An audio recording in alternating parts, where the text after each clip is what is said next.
सांगताय? जर एवढ्या वर्ष चालू होतं तर पोलीस काय करत होते या सगळ्या प्रकारामध्ये? अनेक ठिकाणी तुम्ही म्हणूनच मी म्हटलं की गेल्या वर्षी आम्ही 24 मुली आणि महिलांना परत आणलं.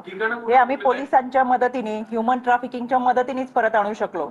आणि म्हणून मला असं वाटतं यामध्ये ह्युमन ट्रॅफिकिंग टीम जी आहे, जी पोलिसांच्या माध्यमातूनच काम करत असते, अनेक सामाजिक संस्था असतात, यांच्या सगळ्यांच्या सहकार्यानेच आम्ही खरं तर एक्सटर्नल अफेअर मिनिस्टर असेल, इंडिया एम्बसी असेल, यांच्याबरोबर संपर्क करून या सगळ्या मुली आणि महिलांना परत घेऊन आलोय. आणि म्हणून या माध्यमातून मला आवर्जून सांगायचं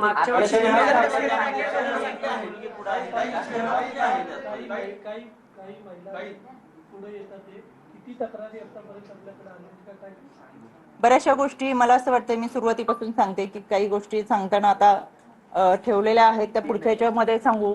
बराचसा अहवाल आहे, त्याच्यामुळे जसा अहवाल समोर येईल ते निश्चितपणाने आम्ही मांडू. याच्या पाठीमागची एकच भूमिका आहे, यामध्ये मुलींना संरक्षण मिळावं, मोठ्या प्रमाणातली मानवी तस्करी होत आहे, याच्यामधलं हे रॅकेट उघड व्हावं, आणि जो लैंगिक छळ मुलींचा झालेला आहे, ज्यांना ब्लॅकमेलिंग झालंय, त्यांचे व्हिडिओ काढले गेलेले आहेत, तर त्यांना संरक्षण देत असताना इथून पुढे अजून कोणाची अशी फसवणूक होऊ नये यासाठी आजची पत्रकार आणि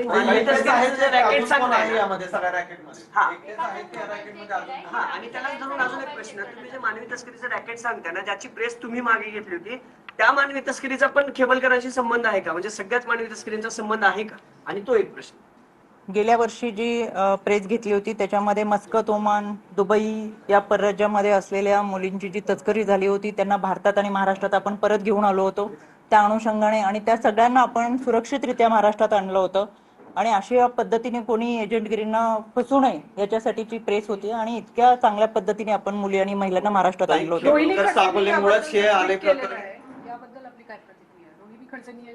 या सगळ्या प्रकरणाबद्दल ट्विट केलंय. म्हटलं होतं की योग्य वेळी सर्वांना उत्तर दिलं जाईल. मला खरं त्यांच्याबद्दल सहानुभूती वाटतेय. एक तर त्यांना ह्या सगळ्या गोष्टी माहीत झाल्यानंतर त्यांच्या मनामधले बरेचसे गैरसमज दूर होतील, आणि दुसरी बाजू की जर त्यांना माहीत असेल आणि ते यामध्ये समर्थन करत असतील तर पोलिसांनी हे देखील अधोरेखित केलं पाहिजे की एखाद्या गुन्ह्याचं समर्थन करणं हे सुद्धा गुन्हाच ठरू शकतो, ते दुर्लक्ष करण्यासारखं नाही असं मला वाटतं. मला असं वाटतं हे सगळं आता कोर्टात सांगावं. धन्यवाद.